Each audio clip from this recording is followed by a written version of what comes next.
estamos hablando de que es 30 veces más potente que la morfina en su efecto máximo. ¿A qué se refiere esto? Que con una dosis más pequeña de buprenorfina será más que suficiente para alcanzar una dosis máxima de morfina. ¿Listo? ¿Ya? Pero el problema es que esta de acá, no, mejor dicho, que la morfina va a generar la dependencia mucho más rápido que esta. Este también lo puede generar. Aquí lo que juega es la capacidad de tolerar miligramos. Esto con menos miligramos obtengo casi el mismo efecto que la morfina, ¿sí? Pero la morfina, prácticamente si le subo un poquito más, su potencia de la morfina será exagerada, será mucho más alta, ¿listo? Pero el problema es que me va a generar mucho más receptores nuevos y mucho más dependencia. Entonces, esta es una buena opción. Ahora, en caso de que se intoxique, el paciente igual responderá con la naloxona. En cuadros de abstinencia tardará en aparecer. ¿Por qué? Porque tarda mucho más en durar su efecto. Otra cosa que la morfina, por ejemplo, dura poco, dura más o menos 2-3 horas. En cambio, su efecto de analgesia durará entre 5 a 8 horas. Por eso es también más potente, porque es más sostenido. En cambio, con la morfina tendría que volver a usar de nuevo en menos tiempo. Tengo que usar de nuevo en menos tiempo. En cambio, con no tengo más horas. Y como tarda más tiempo en aparecer, en durar sus efectos, el cuadro de abstinencia también tardará en aparecer. ¿Listo? Entonces, con la morfina la abstinencia aparecerá tras que se suspende. Pongámosle, hoy dejó de tomar, 4 o 5 horas después el paciente empieza a tener los síntomas de abstinencia. Tal vez con la buprenorfina, si ella está con dependencia, aparecerá el día siguiente recién. Entonces hay más tiempo. Entonces, ¿tener mayor potencia y efecto? Sí, por eso dice ahí 30 veces más potente en el efecto. ¿Listo? En el efecto máximo. No va a producir efectos a nivel cardiovascular, tendrá menor grado de estreñimiento y es utilizado en tratamiento de adicción a otros opioides. Este se utiliza para cuando mi paciente es adicto, digamos, a la morfina o a la heroína, reemplazamos por esto, porque necesita usar menos dosis y menos cantidades para tener el mismo resultado a ellos. Y a su vez que están en una categoría de ser menos potente. ¿Comprenden?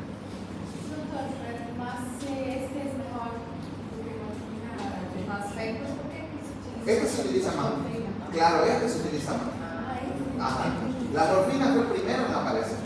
Eso es muy distinto y es la más famosa, más conocida, ¿no? Pero la buprenorfina, este se utiliza más seguido. Entonces la morfina se lo deja como que para lo último, o casi ya no. O en caso de mucha emergencia en ese momento, como le dije, ¿no? Llega politraumatizado, está gritando de dolor, ¡pam! Morfina, listo. En ese momento. Vamos a ver que las vías de administración que tenemos, hay en ampollas intramuscular, se puede colocar endovenoso, vienen en tabletas sublinguales y inclusive vienen en parches transdérmicos, o sea, de dispositivos de administración constante del fármaco, podemos poner parches y eso empezará a generar la analgesia. La dosis en los comprimidos es 0.4 gramos cada 8 horas. Las ampollas 0.3 gramos vienen en 1 ml y eso se puede poner o intramuscular o endovenoso según la urgencia y la necesidad del dolor. De la morfina, nosotros ¿qué tenemos para hablar? Que actuará a nivel de la médula espinal en las vías aferentes, o sea, las que llegan al asta posterior, ¿no es cierto?, de la sustancia gris, en las láminas 1, de la lámina 1 a la lámina 5. Ahí estarán los receptores y ahí actuará esta morfina. Deprimen la actividad aferente en sustancia gris periacueductal, o sea, del acueducto del ciclo, por si no se acuerdan, la que comunica los ventrículos laterales con el tercer ventrículo, ¿no? A nivel de los núcleos del tálamo e hipotálamo, también habrá estos receptores, ahí actuará también la morfina, pero hay que tener en cuenta que si lo deprime, podrá generar hipotermia, porque el hipotálamo es el regulador de la temperatura, ¿no es cierto? Y si está anulado el hipotálamo, puede haber mucha pérdida de calor, no se va a mantener el calor y puede entrar en hipotermia.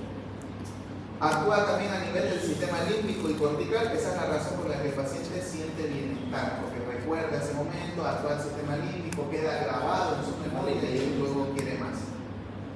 Provoca reducción a la sensibilidad del centro respiratorio al CO2, o sea, el centro respiratorio tardará ¿cómo se puede decir? En reaccionar cuando el CO2 empieza a aumentar. Por lo general, si no estamos bajo este efecto, si el CO2, o sea, si me estamos ahorita la nariz y empiezo a sentir el acúmulo de CO2, me fatigo, ¿no es cierto? En un paciente que esté bajo estos efectos, digamos que tapemos la nariz, va a aguantar más tiempo porque el centro de la respiración no va a estar tan sensible al CO2 como en alguien que no esté con eso.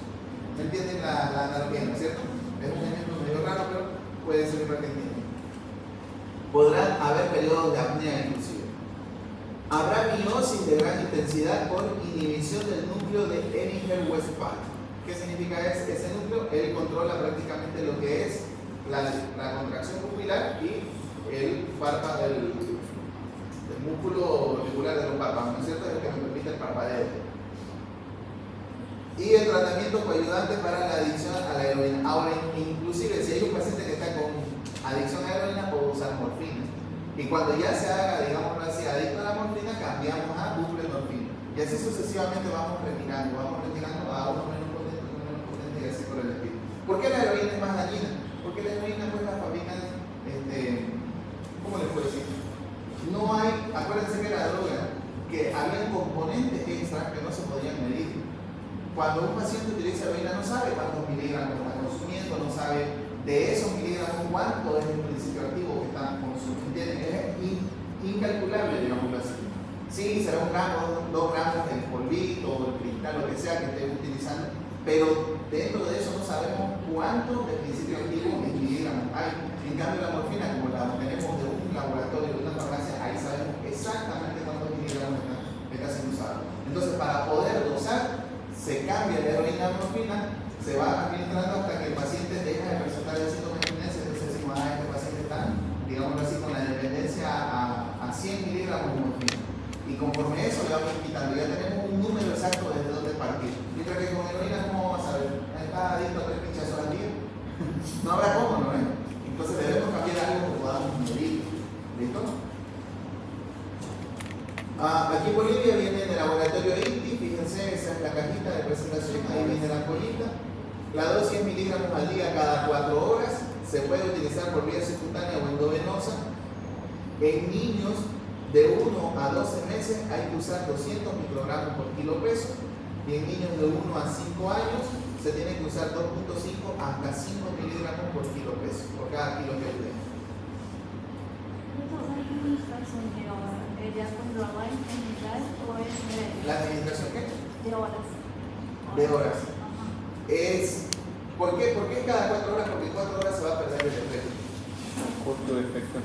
Claro, el efecto es corto. Por eso la buprenorfina es mejor porque dura hasta 8. Entonces debe usar menos veces.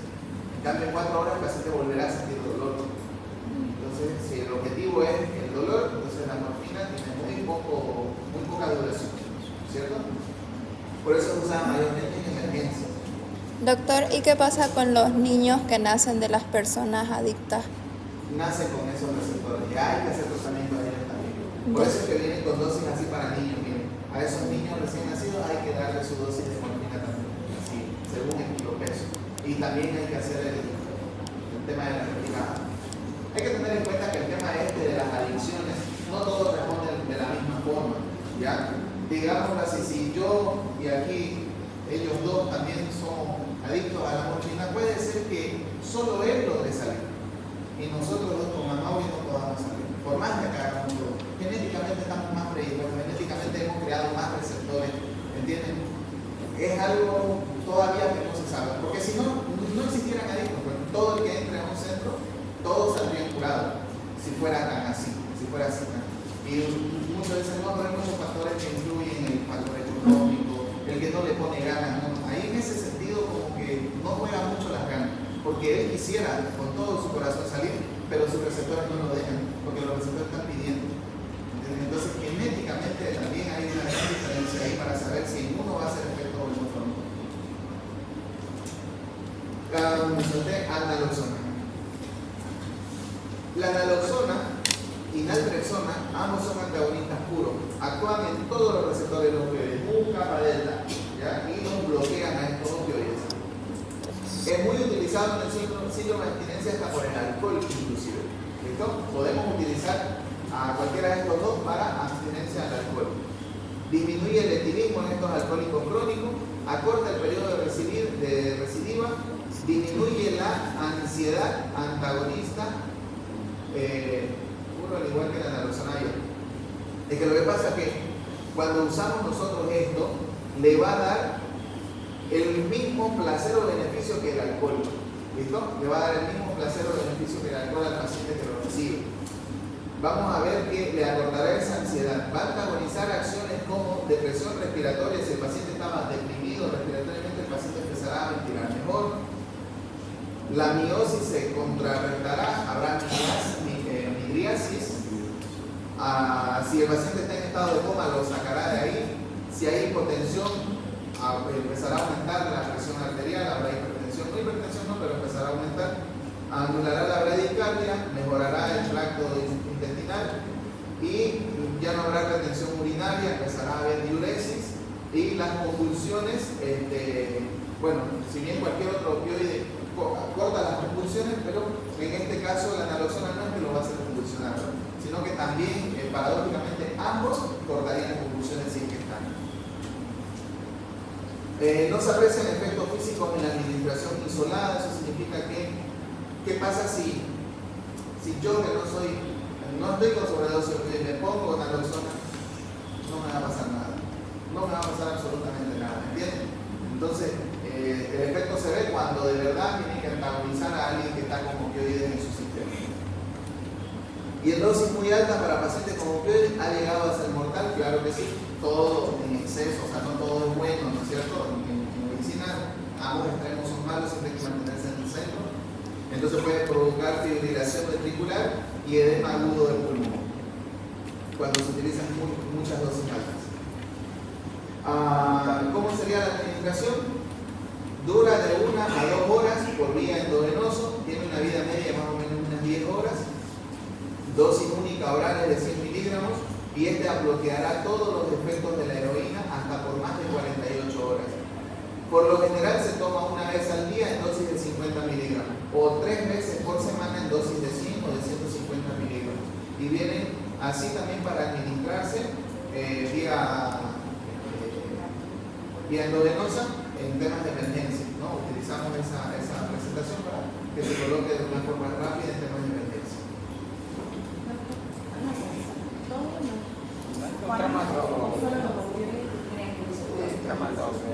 En este caso, los opioides, también las benzodiazepinas, o sea, hay otros fármacos que también no es que creen todo, sino que sensibilizan a los receptores. Hay otros que sensibilizan. Y si la persona se utiliza para tratar las personas o las abstinencias al alcohol podría considerar.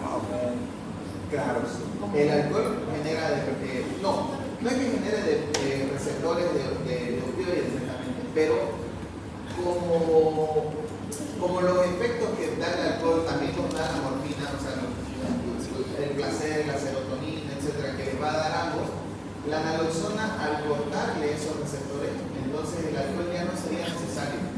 El alcohol ya el paciente siente que no lo necesita. Como sustitución del alcohol, como sustituyendo al alcohol, porque le vas a hacer generar el mismo placer, digámoslo así. Le va a generar el mismo placer. Y esos receptores de opioides, con el tiempo, todo lo que no se utiliza se atrofia. ¿Entienden? Si hay un músculo que no se mueve, se atrofia, ¿no es cierto? Todo lo que no se usa se atrofia. Entonces esos receptores con el tiempo se atrofian y se bloquean. Entonces ya no va a ser necesario. ¿Listo? Muy bien. Después tenemos entre los opioides débiles, tenemos el tramadol, este es muy conocido, viene en muchas presentaciones, viene en tabletas, viene en ampollas, inclusive viene hasta mezclado con paracetamol, con diclofenaco, es bien utilizado, ¿ya? No genera tanta dependencia, pero obviamente todo en abuso sí lo va a hacer, ¿no? Que sea un paciente que tome 2 tramadoles al día durante 4 o 5 meses seguidos, pues claro que va a generar su dependencia, lo va a hacer. Tiene acción analgésica moderada, no toda su composición puede ser antagonizada por la naloxona, pero no es necesario usarlo. Buena absorción por vía oral, pasará la placenta y pasará la leche materna, inclusive a la hematoencefálica. Entonces, hay que tener cuidado con mujeres meterle tramador al bebé. Provoca, como siempre, náuseas, vómitos, todos los opioides van a producir esto. Irritación gástrica, sequedad de mucosa, hipotensión, taquicardia. Poco frecuente será la depresión respiratoria y el estreñimiento. No genera tanta, casi nunca generará depresión respiratoria. No es tan peligroso en ese sentido. Su administración, como les dije, demasiadas presentaciones tiene, pero las más generales son tabletas o cápsulas de 50 miligramos, ampollas de 50 miligramos por ml o de 100 miligramos en 2 ml. Dosis tiene que ser máximo hasta 100 cada 6 a 8 horas. Dosis máxima diaria recomendada 400 miligramos. O sea, si es en ampollas, utilizar, si son de 100 miligramos, utilizar máximo 4 ampollas de día. No pasarse de los 400 miligramos en un día. ¿Listo? Ahí yo de cada medicamento les he sacado todo lo más directo. Y por último la codeína, que es otro opioide débil. Este es un antitusígeno que va a utilizar obviamente estos receptores que se encontrarán en el pulmón. En la parte práctica es bastante rápida su acción.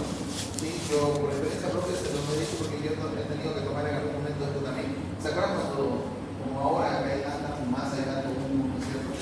El año pasado hubo bien intenso, pues, ¿no? La quemación de la chiquitanía y esas cosas. No sé si fue el año pasado o el año pasado. Pero que todo se llenó de humo, no se podía respirar. Entonces más de una persona tuvo problemas respiratorios, empezaron a toser. Yo particularmente en la noche me ahogaba tosiendo, no podía, así que tenía que recurrir a tomar Tusigen antes de dormir y me cortaba directamente el reflejo de la tos a nivel central y podía dormir tranquilo toda la noche.